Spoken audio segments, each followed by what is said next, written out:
Good evening viewers.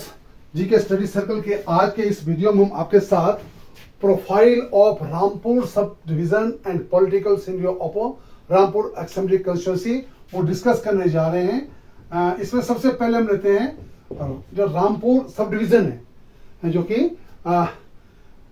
इस sub division जो है यहाँ पर जो एसडीएम जो सब डिवीजन मजिस्ट्रेट है उसके अंतर्गत जो ये रामपुर सब डिवीजन आता है। और इसके अलावा इस रामपुर सब डिवीजन में जो है वो दो तहसील कवर करता है ये इसमें ननकरी तहसील और रामपुर तहसील। और इसके अलावा जो रामपुर म्युनिसिपल काउंसिल है जो अर्बन लोकल बॉडी है उसको वो भी इसी रामपुर सब डिवीजन में आती है। और इसके अलावा जो रामपुर का जो ब्लॉक है उसके अंदर जो है 37 पंचायत हैं और उसमें लगभग 152 विलेजेस हैं। जहां तक रामपुर सब डिवीजन का जो सीमा की बात आती है, ये पूर्व में और उत्तर पूर्व में जो है किन्नौर जिला लगता है, बिल्कुल नॉर्थ में जो स्पीति है और पश्चिम में जो है कुल्लू जिला है और दक्षिण में कुमारसैन तहसील, ननखरी तहसील, टिक्कर तहसील, रोडू और चिड़गांव ये तहसील जो है इसके साउथ में आती है। और इसके अलावा जो है कुछ एक जो रिवर्स है, जैसे सतलुज रिवर जो है इसमें रामपुर डिस्ट्रिक्ट में प्रवेश करती है। और उसके अलावा जो है कुछ एक ट्रिब्यूटरीज हैं, छोटी रिवुलेट्स हैं, नोगली और भैरा, जो कि इस सतलुज रिवर के साथ जो है जो इसमें नोगली नामक स्थान पे और भैरा नामक स्थान पे जो है सतलुज रिवर के साथ मिलती है।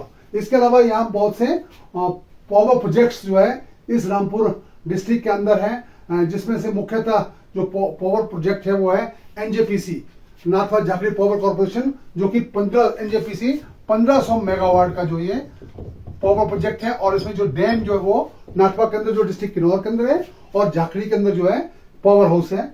इसके अलावा 412 मेगावाट का जो है 412 मेगावाट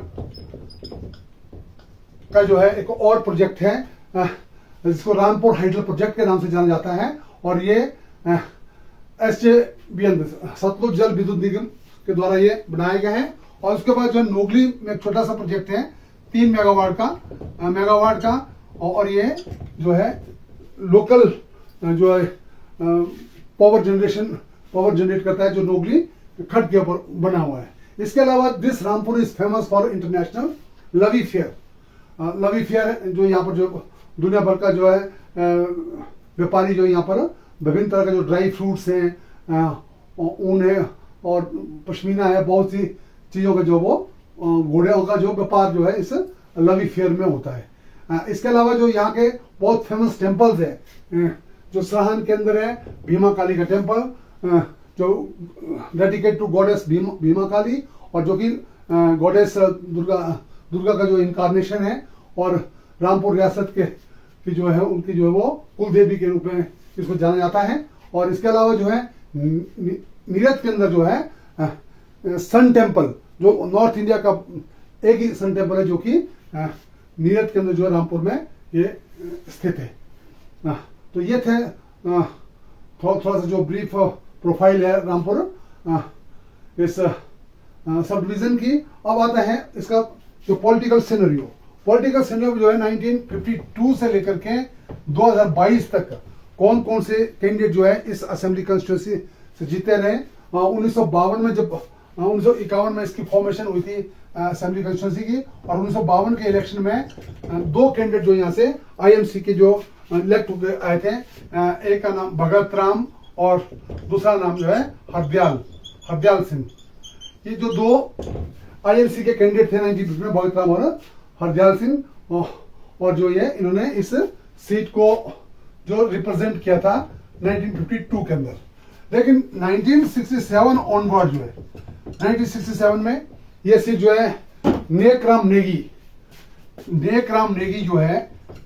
नेगी जो इंडिपेंडेंट के तौर पर जो है वो इन्होंने इस चुनाव को जीता था। उन्होंने निकटतम प्रतिनिधि आईएनसी के बसंत राम को हराया था। बसंत राम जो आईएनसी के कैंडिडेट थे। और 1972 में जो आईएनसी का टिकट जो वो नेकराम नेगी को मिलता है, नेकराम नेगी को जो आईएनसी का टिकट मिलता है, और उन्होंने जो है अपने प्रतिद्वंदी जो बसंत राम जो कि आईएनसी के रेबल कैंडिडेट थे, आईएनसी जो फ्रैक्शन गुट था उसके, उनको हरा करके ये इन्होंने इस सीट का प्रतिनिधित्व किया था। लेकिन 1977 में जब जनता पार्टी का जो लहर पूरे प्रदेश के अंदर चली थी, तो इस सीट में भी जो 1977 में निंजू राम जो बीजेपी के जनता पार्टी कैंडिडेट थे, वो जो है इस सीट से जो वो उन्होंने जो है जीत हासिल की थी, और इन्होंने अपने निकटम प्रतिद्वंदी जो है बसंत राम जो कि आईएनसी के राइवल थे, उनको मंगल राम को उन्होंने हराया था। और इसमें नेकराम नेगी जो आईएनसी के कैंडिडेट है वो 4th पोजीशन पर रहे थे। और लेकिन 1982 से लेकर कंटिन्यू 1982, 1985, उसके बाद 1990, 1993 और 1998 और 2003, इन सभी इलेक्शन में जो है आईएनसी के कैंडिडेट जो सिंघी राम जी जो है, इन सभी इलेक्शन में जो वो आईएनसी के टिकट से इलेक्शन लड़ते हैं, और सभी इलेक्शन में 82 में भी, 85 में भी, 90 में भी, 93 में भी, 98 में भी और 2003 में भी, यानी 6 इलेक्शन जो है कंटिन्यूसली वो जीतते हैं। और जहां पर 1982 में वो निंजू राम को जो है वो इंडिपेंडेंट तौर पर तो उनको हराते हैं। 1985 में वो एक बार निंजू राम जी को लोकदल के कैंडिडेट होते हैं, उनको हराते हैं। और 1990 में निंजू राम जी जो भारतीय जनता पार्टी टिकट से इलेक्शन उनको हराते हैं। 1993 में ये निंजू राम जी को जो बीजेपी कैंडिडेट को हराते हैं, और 1998 में एक बार फिर से जो है निंजू राम जी को हराते हैं। लेकिन 2003 में जो सिंघी राम जी जो है वो ब्रिजलाल जी जो बीजेपी की कैंडिडेट को, उनको हरा करके जो वो विधानसभा में पहुंचते हैं।